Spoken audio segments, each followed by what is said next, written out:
Well, as we continue down the home stretch here in our study through the book of Revelation, we come to one of, or arguably the most hotly debated subjects in all of the book of Revelation, and that is the subject of the millennial period.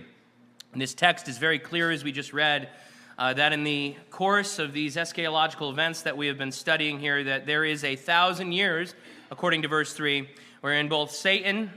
will be bound, and also where Christ reigns, according to verse 4, and he will reign together with those whom have been resurrected, according to verse 6, for 1,000 years, for a millennium.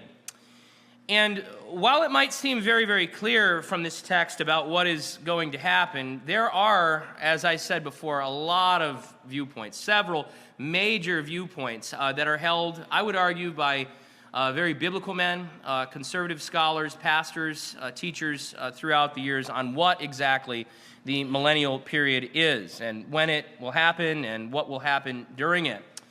And all of that makes all of them basically make, like I said before, a fairly compelling biblical argument, which means this, is that as you study this out and as you go through the book of Revelation and you start to at least consider some of these differing viewpoints on the millennium, I think it would be wise for us at least to take a little bit of time